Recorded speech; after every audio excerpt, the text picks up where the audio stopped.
Welcome to 7 news Telugu వార్తల ముందుగా ముఖ్యాంశాలు. జగన్ 5 ఏళ్ల పాలనే ఏపీకి అతిపెద్ద విపత్తు. నాదెండ్ల మనోహర్ ఆధారాలతో సహా చర్చకు సిద్ధం. మంగళగిరి పట్టణంలో పలు వినాయక మండపాలను దర్శించుకున్న మంత్రి నారా లోకేష్.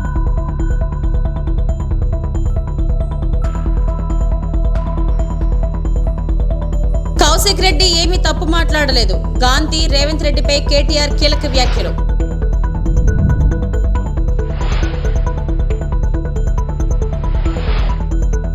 విజయవాడ కలెక్టరేట్ లో సీఎం నారా చంద్రబాబు నాయుడు వరద బాధితులకు వివిధ ఏజెన్సీలు అందించే సర్వీసులపై సమీక్ష చేశారు.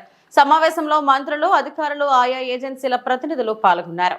బాధిత ప్రాంత ప్రజలకు తాము అందించే సేవలను బ్యాంకర్లు, బీమా ఏజెన్సీలు, ఎలక్ట్రానిక్ సంస్థల యాజమాన్యాలు, వారి సర్వీస్ సెంటర్ల ప్రతినిధులు వివరించారు. వరద ప్రభావిత ప్రాంతాల్లో ఎంఎస్ఎంఈలు నడుపుతున్న వ్యాపారులు తీవ్రంగా దెబ్బతిన్నారని, వారి బ్యాంక్ లోన్లు రీషెడ్యూల్ చేయడం, ఈఎంఐలకు గడువు ఇవ్వడం వంటి అంశాలపై బ్యాంకులు ఉదారంగా ఉండాలని సీఎం సూచించారు. వరదలకు దెబ్బతిన్న వాహనాలకు బీమా అందించే విషయంలో క్లెయిమ్ నమోదైన 7 రోజుల్లో కంప్లీట్ చేయాలని సూచించారు. దెబ్బతిన్న ఎలక్ట్రానిక్ వస్తువులకు రిపేర్ చేయించే విషయంలో, కస్టమర్లను చేరుకునే విషయంలో ఆయా కంపెనీలు అలసత్వం ప్రదర్శిస్తున్నాయని సీఎం అసంతృప్తి వ్యక్తం చేశారు. ఇళ్లలో దెబ్బతిన్న టీవీలు, ఫ్రిడ్జ్లు, ఇతర ఎలక్ట్రానిక్ వస్తువులు బాగు చేసే విషయంలో వేగంగా పనిచేయాలని సీఎం సూచించారు.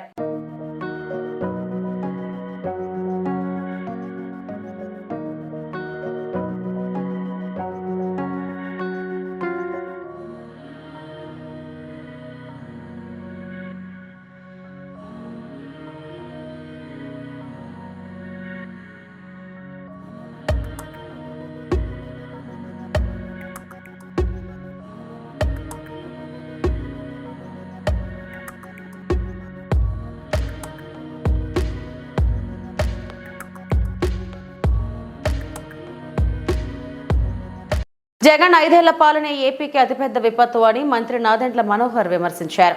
మంగళగిరిలో నిర్వహించిన మీడియా సమావేశంలో ఆయన మాట్లాడారు. ప్రధానమంత్రి ఫసల్ బీమా కింద గత ప్రభుత్వం రూపాయి కూడా చెల్లించలేదన్నారు. 2020 ఖరీఫ్ నుంచి రైతులకు పంట బీమా కూడా ఇవ్వలేదని చెప్పారు. వరద బాధితులకు కూటమి ప్రభుత్వం అండగా ఉంటుందని తెలిపారు. అర్థం లేని విమర్శలతో వైకాపా కాలక్షేపం చేస్తుందని మండిపడ్డారు. కష్టాల్లో ఉన్న వరద బాధితులను ఆదుకోవాలన్న ఆలోచనే జగన్ కు లేదన్నారు. ఆయన క్షేత్రస్థాయి పర్యటించిన దాఖలాలు లేవని చెప్పారు.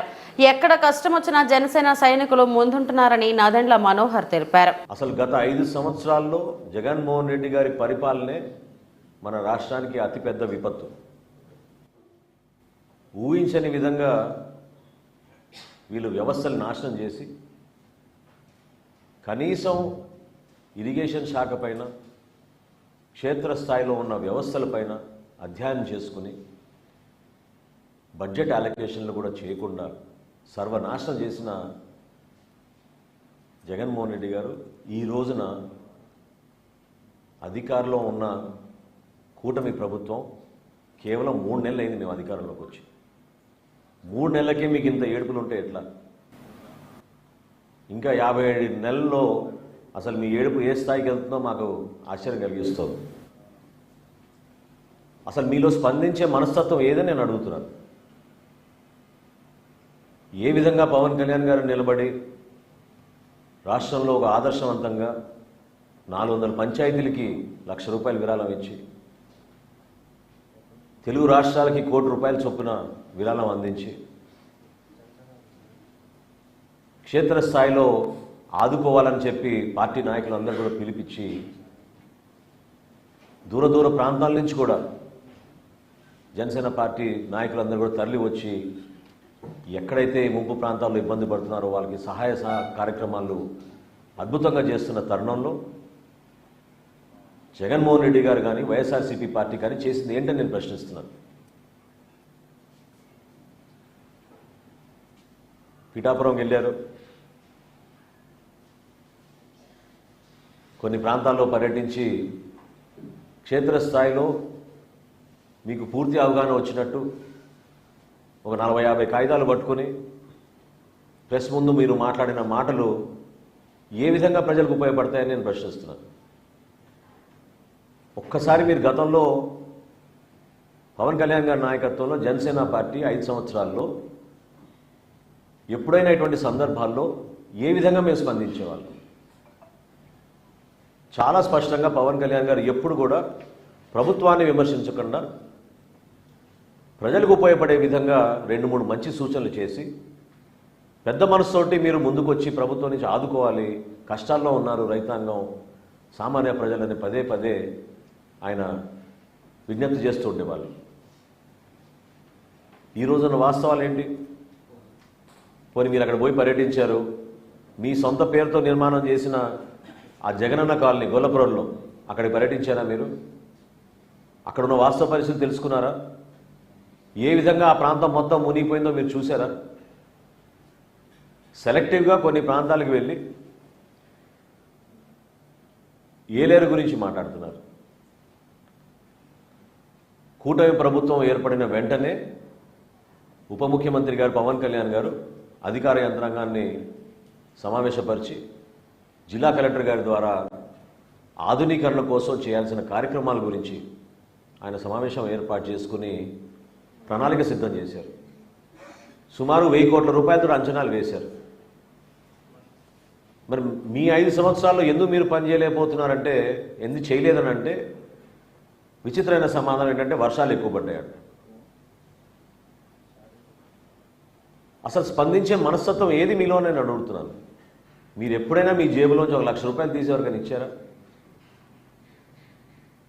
సామాన్యుడు ఇబ్బంది పడుతుంటే మీరు పరదాలు కట్టుకుని తిరిగారు ఆ రోజుల్లో. మ్యాన్ మేడ్ డిజాస్టర్ అంటే అద్భుతమైన ఉదాహరణ అన్నమయ్య ప్రాజెక్ట్. కేవలం మీ ఇసుక దోపిడీ కోసం గేట్లు ఎత్తకుండా 24 మంది బలైపోతే, 38 మంది ఆచూకీ ఈ రోజుకు తెలియకపోతే, 12 రోజుల తర్వాత సొంత జిల్లాలో ముఖ్యమంత్రి గారు పర్యటించారు. 12 రోజుల తర్వాత 5 సెంట్లు భూమి ఇచ్చి మీకు 4 రోజుల్లోనే ఇల్లు కట్టే కార్యక్రమం ప్రారంభించి నేనే వచ్చి మీకు తాళాలు ఇస్తా అన్నాడు. ఇది ఎప్పుడు 2021లో ఆయన ముఖ్యమంత్రిగా దిగిపోయే రోజు వరకు కూడా ఇల్లులు అక్కడ పూర్తి కాలేదు. ఏ ఒక్కరికి తాళం ఇవ్వలేదు. ఈయన మాట్లాడతాడు మ్యాన్ మేడ్ డిజాస్టర్ అని. అన్నమయ్య ప్రాజెక్టు ఏ విధంగా కూలిపోయిందో దానికన్నా మ్యాన్ మేడ్ డిజాస్టర్ ఏముంటుంది చెప్పండి.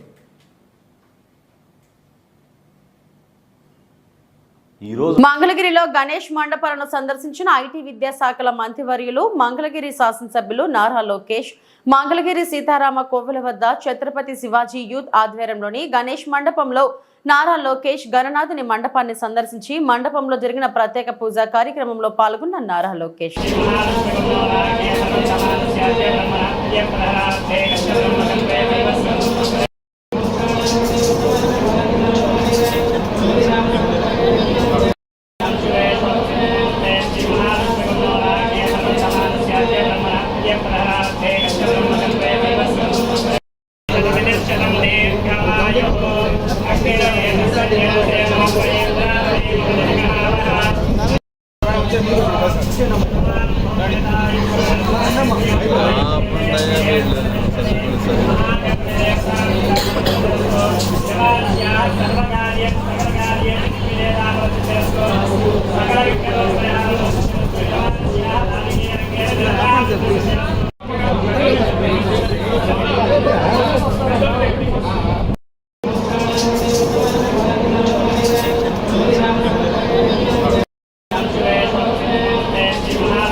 ఎమ్మెల్యేలు కౌశిక్ రెడ్డి ఆర్కెపూడి గాంధీ వివాదంపై బీఆర్ఎస్ వర్కింగ్ ప్రెసిడెంట్ కేటీఆర్ కీలక వ్యాఖ్యలు చేశారు.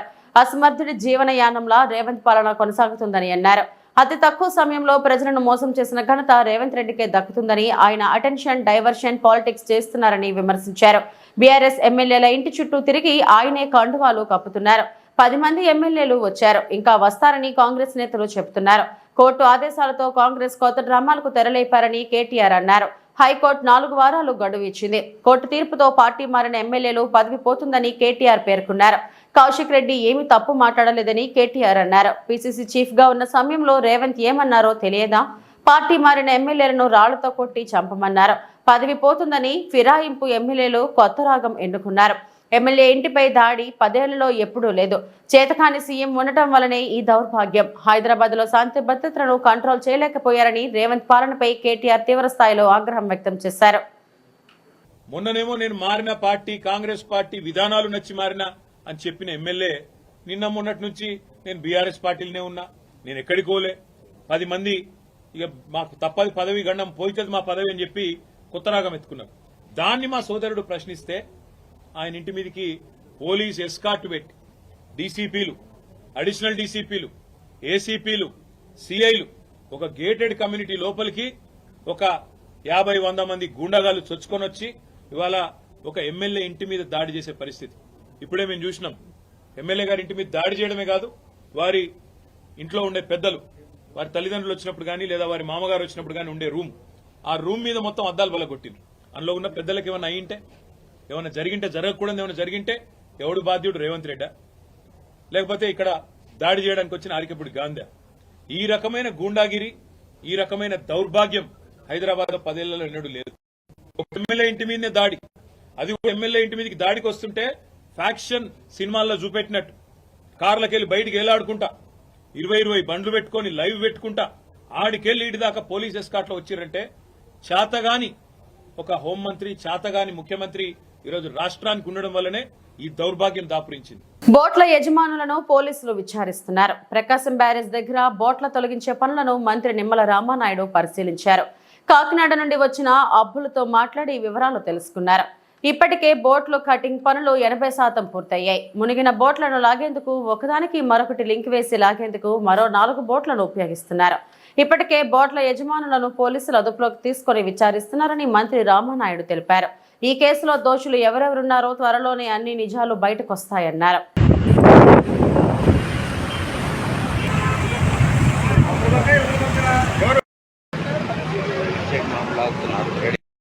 చేస్తున్నారు సార్ కింద, కానీ ప్రస్తుతానికి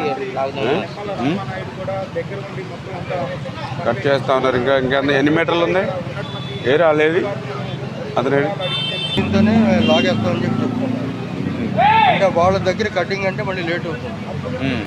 అదేంటంటే మళ్ళీ కింద డివైడ్ అయిపోద్ది అనేసి కింద మరి ఎందుకు అట్లా మరి అరగంటకు మాట చెప్తున్నాడు? ఏంటి ప్రాబ్లం?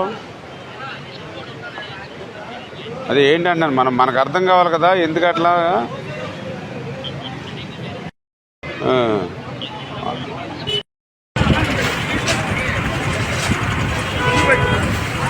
మెయిన్ ఏంటంటే పైన మా వర్క్ ఎప్పుడు కూడా పైన అండర్ వాటర్ డ్రైవర్స్ కిందకి వెళ్ళి మమ్మల్ని వాళ్ళు చేసుకొస్తారు.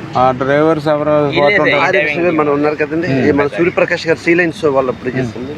మీరేం చేస్తుంటారు మామూలు రెగ్యులర్ గా? నేను ఆల్రెడీ మా షిప్ బిల్డింగ్ సార్, కంప్లీట్ గా మమ్మల్ని షిప్ లాగడం ఇప్పుడునండి.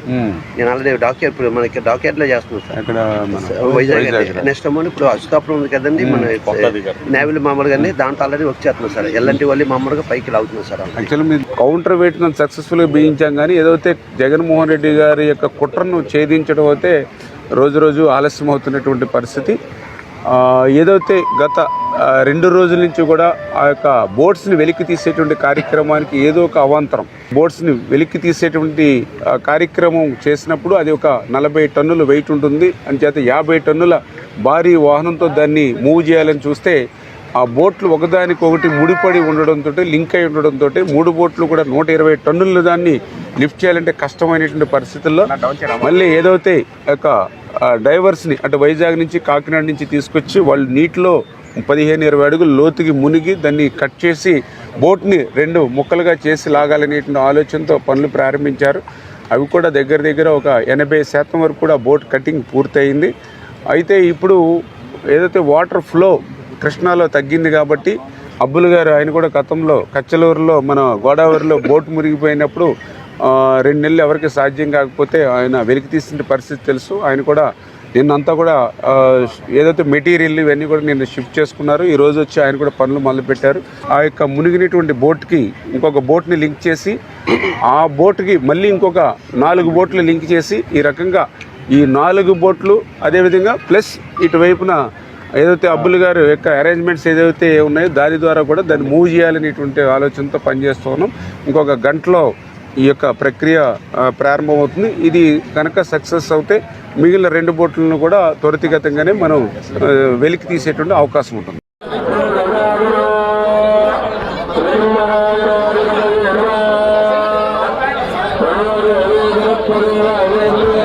పశ్చిమ గోదావరి జిల్లా నర్సాపురం పురపాలక సంఘానికి దాదాపు 3 దశాబ్దాలుగా పట్టిపీడిస్తున్న కంపోస్ట్ యార్డ్ సమస్య ఎట్టకేలకు పరిష్కారమైంది. రైతుల నుంచి సేకరించిన 4 ఎకరాల స్థలానికి ప్రభుత్వం 1.74 కోట్లు విడుదల చేసినట్లు ఎమ్మెల్యే బొమ్మిడి నాయకర్ చెప్పారు. నర్సాపురం ఆర్డీఓ అంబరీష్తో కలిసి ఆయన సబ్ కలెక్టర్ కార్యాలయంలో మీడియాతో మాట్లాడుతూ గత ప్రభుత్వం స్థలం సేకరించి రైతులకు పరిహారం చెల్లించకుండా 4 ఏళ్లుగా వేధించిందన్నారు. కూటమి ప్రభుత్వం అధికారంలోకి రాగానే ప్రజలకు ఎన్నికల్లో ఇచ్చిన హామీని నెరవేర్చి దిశగా డిప్యూటీ సీఎం పవన్ కళ్యాణ్ పురపాలక శాఖ మంత్రి నారాయణ దృష్టికి ఈ సమస్యను తీసుకెళ్లినట్లు నాయకర్ చెప్పారు. త్వరలో విడుదలైన నిధులని రైతులకు పరిహారంగా అందిస్తామన్నారు. గతం నుంచి కూడా నర్సాపురం పట్టణంలో ఏదైతే నర్సాపురం నియోజక ప్రజలందరూ కూడా పట్టణ ప్రజలు ప్రత్యేకంగా మరి గోదావరి నది తీర ప్రాంతాన డంపింగ్ యార్డ్ వేసి ఎంతో కాలం నుంచి అక్కడ వ్యర్థాలను అక్కడ వేయడం, చెత్తనంతా అక్కడ వేసి గోదావరిని కూడా ఒక పొల్యూషన్కి అవాంతరం కలిగే విధంగా కూడా మరి ఉంటుంది. అదేవిధంగా ప్రధానంగా కూడా శ్మశానం ఏదైతే నర్సాపురం పట్టణ ప్రజలందరూ కూడా అక్కడ చనిపోతే అక్కడ శ్మశానానికి కూడా వెళ్ళే పరిస్థితిలో కూడా ఇబ్బంది పరిస్థితులు ఎదురవుతుంది. దానిలో భాగంగా గత ప్రభుత్వంలో మరి ఏదైతే ఈ డంపింగ్ యార్డ్ని కంపోస్ట్ యార్డ్గా ఇక్కడి నుంచి వేరే చోట షిఫ్ట్ చేసి మరి అక్కడ వేరే గ్రామంలో రూరల్లో అక్కడ 4 ఎకరాల భూమిని కొనుగోలు చేయడం జరిగింది. మరి ఆ రోజున ఏంటంటే కొంత ఫండ్ లేకపోవడం వల్ల ఏదన్నా కానీ అక్కడ గవర్నమెంట్ నుంచి ఫండ్ లేకపోవడం వల్ల ఆ రోజు అక్కడ అది పర్చేజింగ్ జరగలేదు. ఆ రోజున కమిషనర్స్ అనిల్ సంగారి గారు కానీ వాళ్ళందరూ ప్రోద్బల్యంతో మరి ఈ రోజున మరి ఏదైతే కొంత 15th ఫైనాన్స్ నుంచి కొంత పేమెంట్ ఉంది అంటే అలా కాకుండా గతం నుంచి కూడా మున్సిపాలిటీలో మరి ఆ రోజున 1,71,00,000 ఉండడం కూడా మనకు తెలిసిందే. రిమైనింగ్ ఏదైతే ఉందో 1,74,00,000 మరి ఈ రోజున స్టేట్ గవర్నమెంట్ నుంచి మరి నిన్న రిలీజ్ చేయడం జరిగింది. 3,40,00,000 రూపాయలతోటి ఆ 4 ఎకరాల భూమి పోస్ట్ యార్డ్ కూడా అంటే అక్కడ ఉన్న ప్రజలకు కూడా చుట్టుపక్కల ఉన్న గ్రామస్తులకు కూడా ఏంటంటే దానివల్ల ఎక్కడ ఇబ్బందికర పరిస్థితి రాదు. దాన్ని మీకు ఎక్కడ ఇబ్బంది లేకుండా చుట్టుపక్కల గ్రామాలకు కూడా ఇబ్బంది లేకుండా కంపోస్ట్ యార్డ్ ఎప్పటికప్పుడు కూడా దానికి తడి పొడి చెత్త సెపరేట్ చేసి అక్కడ కంపోస్ట్ చేసి ఎప్పుడు కూడా బయటికి పంపించే విధంగా కూడా రీసైక్లింగ్ చేసి ఎవరికి ఇబ్బంది లేకుండా పట్టణ ప్రాంత ప్రజలకు కానీ ఎవరికి ఇబ్బంది లేకుండా చేసుకునే పరిస్థితి అందరూ కూడా సహకరించుకుని మరి ఏదైతే ఇక్కడ నర్సాపురంలో గోదావరి నది తీరాన్ని మనం అందరూ కాపాడుకోవాల్సిన బాధ్యత మన నర్సాపురం పౌరులుగా అందరికీ ఉంటది కాబట్టి ప్రతి ఒక్కరు కూడా దీన్ని సహకరించవలసిన అవసరం ఉంది. అనకాపల్లి జిల్లా నర్సీపట్నం నియోజకవర్గం నర్సీపట్నం పరిధిలో గల గబ్బాడ రెవెన్యూలో ఉన్న ఇసుక యార్డ్లో ఉన్నటువంటి ఇసుకను తగు ఎంక్వైరీ చేసి నియమ నిబంధనల ప్రకారం కొత్త ప్రభుత్వం వారు హామీ ఇచ్చిన మేరకు మా ప్రాంత ప్రజలకు ఉచితంగా ఇసుకను అందించాలని అనకాపల్లి జిల్లా కలెక్టర్ను కోరిన మాజీ శాసనసభ్యులు శ్రీ పెట్ల ఉమాశంకర్ గణేష్. ఈ సందర్భంగా ఆయన మాట్లాడుతూ డంపింగ్ చేస్తున్న ఇసుకను ఉచితంగా ఇవ్వాలని మాజీ ఎమ్మెల్యే కోరారు. ఎన్నికల్లో ఏదైతే ఉచిత ఇసుక విధానం హామీ ఇచ్చారో ఆ హామీని ఇప్పుడు నెరవేర్చాలని కలెక్టర్కి వినతి పత్రం అందజేశారు. అంతేకాకుండా ఇసుక లేకపోవడం వల్ల భవన కార్మికులు ఎంతో ఇబ్బంది పడుతున్నారని అన్నారు. అందరికీ నమస్కారం అండి. గత ప్రభుత్వంలో భవన నిర్మాణానికి సంబంధించి ఇసుక ప్రతి ఒక్కరికి కూడా అందుబాటులో ఉండే విధంగా మరి ఇసుక యార్డులను పెట్టడం జరిగింది. అందులో భాగంగానే నర్సీపట్నంలో మరి గబ్బాడ ప్రాంతంలో కూడా ఒక ఇసుక స్టాక్ పాయింట్ పెట్టడం జరిగింది. అయితే కొత్త ప్రభుత్వం వచ్చిన తర్వాత కొన్ని వేల టన్నులు ఇసుక అక్కడే ఉండడం జరిగింది. మేము తర్వాత అధికారిని కూడా కోరాం. మరి ఇన్ఫర్మేషన్ యాక్ట్లో గౌరవ ఏడీ మహేశ్వరిని కూడా అక్కడ ఎన్ని వేల టన్నులు ఉందని కూడా మరి అడగడం జరిగింది. మరి దానికి ఇంతవరకు కూడా రిప్లై కూడా రాలేదు. అయితే మేము మరి మీ ద్వారా మరి గౌరవ జిల్లా కలెక్టర్ గారిని కోరేది ఏంటంటే ఈరోజు నర్సీపట్నంలో వేలాది మందిగా భవన నిర్మాణ కార్మికులు మీరు ఇసుక లేకపోవడం వల్ల చాలా ఇబ్బంది పడుతున్నారు. చాలామంది బిల్డింగ్లు కట్టుకోవాలన్నా సరే మరి ఇసుక లేకపోవడం వల్ల చాలా ఇబ్బంది పడుతున్నారు. అయితే మేము కోరేది ఏంటంటే ఈరోజు ఈ మా ప్రాంతంలో ప్రతి ఒక్కరు కూడా ఏదైతే కొత్త ప్రభుత్వం వస్తుంది, కొత్త ప్రభుత్వం రాగానే మరి ఉచితంగా ఇసుక ఇస్తారని చెప్పి ప్రజలందరూ కూడా ఎదురు చూస్తున్నారు. కాబట్టి మరి మీ ద్వారా గౌరవ కలెక్టర్ గారిని కూడా కోరుతున్నాను. మరి లెటర్ కూడా ఇప్పటికే మరి పంపించడం జరిగింది, లెటర్ను ఇప్పుడు పంపించడం జరిగింది. అయితే ఒక్క విషయం ఏంటంటే ఈరోజు కలెక్టర్ గారిని కోరేది ఏంటంటే ఏదైతే మా గబ్బాడ ప్రాంతంలో ఇసుక యార్డు ఉందో మరి దాని యార్డులో ఉన్న ఇసుకను తగు ఎంక్వైరీ చేసి నియమ నిబంధనల ప్రకారం మరి కొత్త ప్రభుత్వం ఏదైతే హామీ ఇచ్చిందో మరి ఉచితంగా ఇసుక ఇస్తారని చెప్పి దాని ప్రకారం మా ప్రాంత ప్రజలకు మరి ఉచితంగా ఇసుక అందించాలని చెప్పి మరి గౌరవ కలెక్టర్ గారిని కోరుతున్నాను. మరి తొందరలోనే మరి ఆ కార్యక్రమం చేయాలని చెప్పి మరి సందర్భంగా తెలుపుతుంది. ఎందుకంటే ఈరోజు చాలామంది మరి ఇబ్బంది పడుతున్నారు. మరి చాలామంది ఇసుక లేక చాలా ఇబ్బందులు పడుతున్నారు. ఎందుకంటే వేలాది మందిగా భవన కార్మికులు ఉన్నారు, చాలామంది బిల్డింగ్లు కట్టుకోవడం సరే ఇసుక దొరకని పరిస్థితులు ఉన్నారు. కనుక దయచేసి మరి కలెక్టర్ గారు వెంటనే దీని మీద చర్యలు తీసుకుని వెంటనే ఉచితంగా మరి నియమ నిబంధనలకు అనుసరించి ఆ యార్డులో ఉన్న ఇసుకను తగు చర్య ఎంక్వైరీ చేసి చేయాల్సిందిగా మీ ద్వారా కోరుతూ మరి లేని పక్షంలో మేము మరి హైకోర్టు వారిని కూడా ఆశ్రయిస్తామని చెప్పి ఈ సందర్భంగా తెలియపరుస్తూ మరి ఎట్టి బస్సులు కూడా కలెక్టర్ గారిపై నమ్మకం ఉంది. మరి వెంటనే తొందరలోనే మరి దీనిపై మరి ఎంక్వైరీ చేసి మరి ఫ్రీ ఇసుక అన్నది కనుక మరి కొత్త ప్రభుత్వం దాన్ని ఫ్రీగా మరి ఇసుకని ఈ ప్రాంత ప్రజలకు ఇవ్వాలని చెప్పి మనస్ఫూర్తి కోరుతాను. నమస్కారం. బీజేపీ ప్రభుత్వం చేపట్టిన వక్ఫ్ బోర్డు చట్టం సవరణ తక్షణమే రద్దు చేయాలని డిమాండ్ చేస్తూ కర్నూలు జిల్లా ఎమకనూరులో ముస్లిం మత పెద్దల ఆధ్వర్యంలో ముస్లింలు పెద్ద ఎత్తున ర్యాలీ చేపట్టారు. ముందుగా జామియా మసీదు దగ్గర నుండి బయలుదేరి గాంధీ సర్కిల్ మీదుగా సోమప్ప సర్కిల్ వరకు పెద్ద ఎత్తున ర్యాలీ చేపట్టి బీజేపీ ప్రభుత్వంకు వ్యతిరేకంగా నినాదాలు చేశారు. అనంతరం వారు మాట్లాడుతూ వక్ఫ్ బోర్డు సవరణ బిల్లుతో ముస్లింలకు తీవ్ర నష్టం జరుగుతుందని ఆవేదన వ్యక్తం చేశారు. 1995 వక్ఫ్ యాక్ట్లో 44 సవరణలను కేంద్రం ప్రతిపాదించిందని, సవరణలు దుర్మార్గమైనవి అని వారు తెలిపారు. ఇప్పటికైనా కేంద్రం తీసుకున్న నిర్ణయం రద్దు చేయాలని, లేని పక్షంలో బీజేపీకి గుణపాఠం చెబుతామని ముస్లింలు హెచ్చరించారు.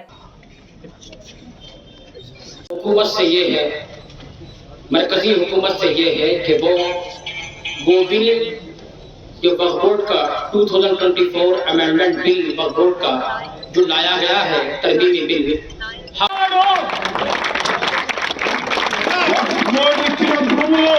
ఎవరబ్బా సొమ్ము కాదు, ఆనాడు పెద్దలు భవిష్యత్ తరాల బిడ్డలకు దాతృత్వం ఇచ్చినటువంటి భూములు ఈరోజు బిల్లులో సవరణ చేసి అన్య మతస్థులు అంటే నమాజ్ చేయని వాళ్ళు, ముస్లిం పద్ధతులు తెలియని వేదాలకు ఆ భూములు అంటగట్టడానికి ప్రయత్నం చేస్తున్నారు.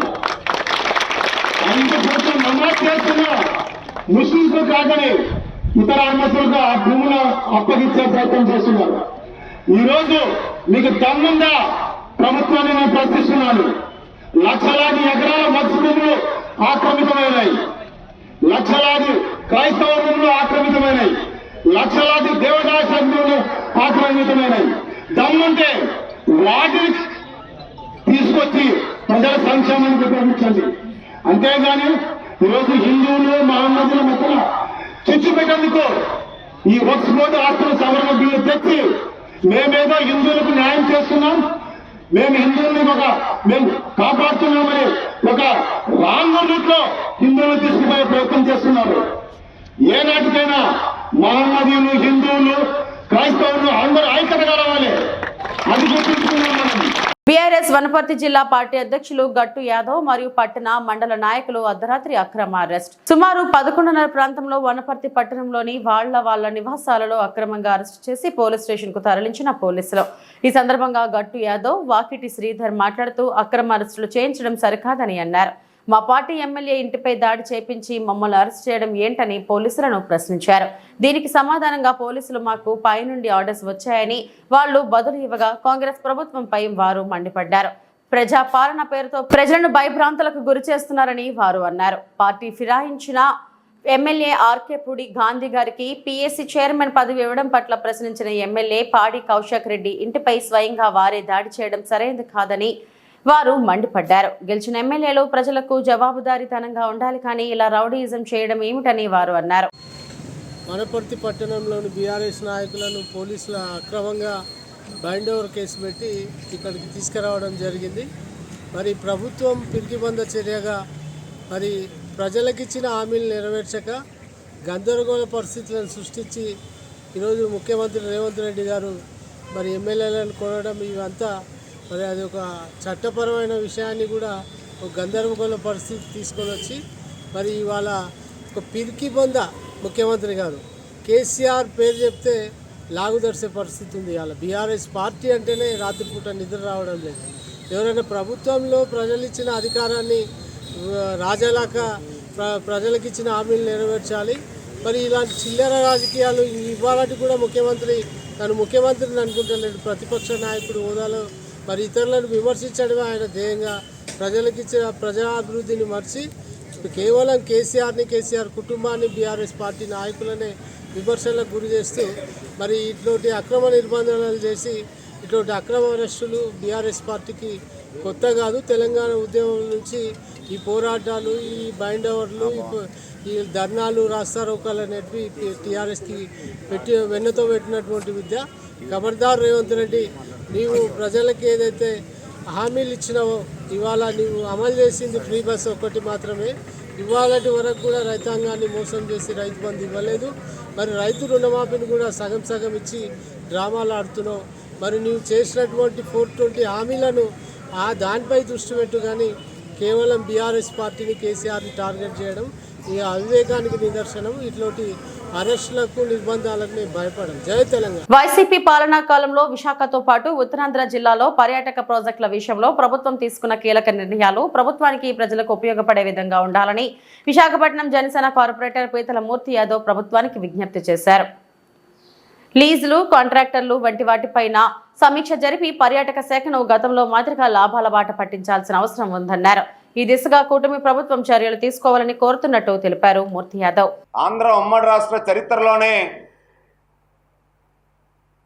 టూరిజంలో అగ్రగామిగా నిలిచినటువంటి విశాఖ జిల్లా, ఈ విశాఖ జిల్లాలో గడిచిన 5 ఏళ్లుగా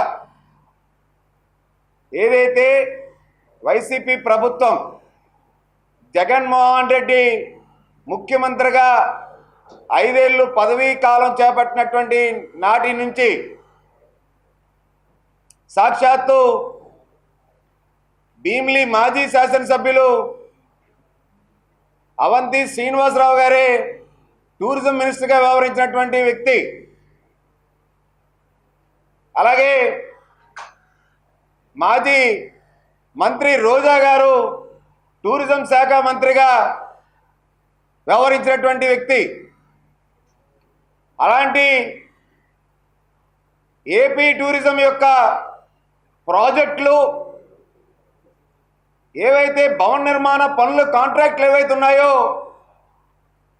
అవన్నీ కూడా వైసీపీ నేతల కబందాస్తాల్లోని, వైసీపీ నేతల కబ్జాల్లోని వందల వేల కోట్ల రూపాయలు చేసేటువంటి ఏపీ టూరిజం సంస్థ సంపద అంతా కూడా